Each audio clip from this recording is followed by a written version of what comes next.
இந்த முட்டை ஷாம்புக்கு hair wash மட்டும் இல்லாமல் வேறு சில யூசஸும் இருக்குது. என்னென்னு பார்க்கலாமா? First combs. உங்களோட கோம்ஸை ஷாம்பூவில் ஊற வச்சுட்டு வாஷ் பண்ணும்போது அதில் இருக்கிற ஆயில் ஸ்டெயினும் மற்ற அழுக்கும் சீக்கிரமாக போயிடும். நல்லா அதை லேதர் பண்ணிவிட்டு அதுக்கப்புறம் இதை ஊற வைங்க. ஒரு 5 மினிட்ஸ் ஊறினாலே போதும். யூஸ் பண்ணாத டூத் ப்ரஷ் எடுத்துட்டு அதை நல்லா க்ளீன் பண்ணிட்டீங்கன்னாக்கா புதுசு மாதிரி ஆகிடும். டிப் ஒன்று சொல்கிறேன். டேண்ட்ரஃப் ப்ராப்ளம் இருந்ததுன்னா உங்களோட கோம்பு டேண்ட்ரஃப் ஷாம்பூவில் ஊற வைங்க. அதே மாதிரி சின்ன பசங்க இருக்கிற வீட்டில், ஸ்கூல் போகிற பசங்க இருக்கிற வீட்டில் பெயின் தொல்லை இருக்கும். கோம்ஸை பெயின் ஷாம்பூவில் ஊற வச்சுட்டு அதுக்கப்புறம் க்ளீன் பண்ணுங்கள். பெயின் ப்ராப்ளம் சுத்தமாக குறைஞ்சிடும். நெக்ஸ்ட்டு நம்ம ஷாம்பூ யூஸ் பண்ணி க்ளீன் பண்ணுற item makeup brushes. Makeup brushes சொல்லவே வேணாம். அதில் மேக்கப் ஐட்டம்ஸ்லாம் ரிமூவ் பண்ணுறது ரொம்பவே கஷ்டம். மேக்கப் ரிமூவர் ஆயில் அந்த மாதிரிலாம் யூஸ் பண்ணால் பிச்சு பிச்சுன்னு ஆகிடும். நல்ல கிளென்சிங் எஃபெக்ட் உள்ள ஷாம்பூவில் ஊற வச்சுட்டு நீங்கள் க்ளீன் பண்ணும்போது ஈஸியாகவே எல்லாம் ரிமூவ் ஆகிடும். அந்த லிப்ஸ்டிக் ஸ்டெயின்ஸ், அப்புறம் காஜல் ஸ்டெயின்ஸ், இது எல்லாமே ரிமூவ் ஆகிடும். So use shampoo for cleaning your makeup brushes. Next hair pants. இந்த ஹேர் பேண்ட்ஸ் ஷாம்பு போட்டு க்ளீன் பண்ணலாம்.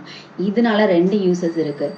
ஒன்று, அதில் உள்ள அழுக்கெல்லாம் சூப்பராக க்ளீன் ஆகி பிரைட்டாக ஃப்ளஃபியாக ஆகிடும். திரும்ப அப்படியே புஸ் புஸ்ன்னு ஆகிடும். எங்கள் வீட்டில் நாங்கள் சாஃப்ட் டாய்ஸ் கூட ஷாம்பூவில் தான் மிஷினில் போட்டுருவோம். அப்போ இன்னும் நல்லா ஃப்ளஃபியாக அது ஒரு கண்டிஷனர் போட்ட எஃபெக்டில் இருக்கும். கிளாத்தில் இருக்கிற ஹேர் பேண்ட்ஸுக்கு ஷாம்பூ யூஸ் பண்ணி க்ளீன் பண்ணும்பொழுது நல்ல ஃப்ரெஷ்ஷாக புதுசு மாதிரி. கிச்சன் டவல் நம்மளுக்கு எப்படி இருக்கும்னு தெரியும். கேவலமாக இருக்கும். எவ்வளோதான் டிட்டர்ஜென்ட் போட்டு வாஷ் பண்ணிட்டா கூட நெக்ஸ்ட் டேவே அதுலேருந்து ஒரு ஸ்மெல், டர்ட்டும் போய் சேர்ந்துட்டு ஆயிலோட மிக்ஸ் ஆகி டிட்டர்ஜென்ட் போடும்பொழுது அவ்வளோவா முழுசாக அதுலேருந்து ரிமூவ் ஆகாது. ஸோ அந்த டைமில் ஆயில் ஸ்டெயின்ஸை ரிமூவ் பண்ணிவிடும். அழுக்கும் சேர்ந்து போயிடும். நல்லா பிரைட்டாக வாசனையாகவும் இருக்கும். ஸோ 4 ஐட்டம்ஸ் நான் ஷாம்பூவை வச்சு யூஸ் பண்ணி க்ளீன் பண்ணுறத ஐடியாவை சொல்லிட்டேன். 5th, வீட்டில் இருக்கிற வாஷ் பேசின். பாத்ரூமில் இருக்கிற வாஷ் பேசினாக இருக்கலாம், இல்லை டைனிங் ஹாலில் இருக்கிற வாஷ் பேசினாக இருக்கலாம். எனி வாஷ் பேசின் டிஸ்இன்ஃபெக்டன்ட் போட்டு க்ளீன் பண்ணிவிட்டு நம்ம கூடவே ஷாம்பூ யூஸ் பண்ணி அதை வாஷ் பண்ணி க்ளீன் பண்ணும்பொழுது அதில் உள்ள ஸ்டெயின்ஸ் எல்லாம் போயிடும். அப்புறம் வீடே ரொம்ப ப்ளசண்ட் ஸ்மெல்லிங்காக இருக்கும். இம்பார்ட்டண்ட்டான ஒரு டிப் தர போகிறேன்.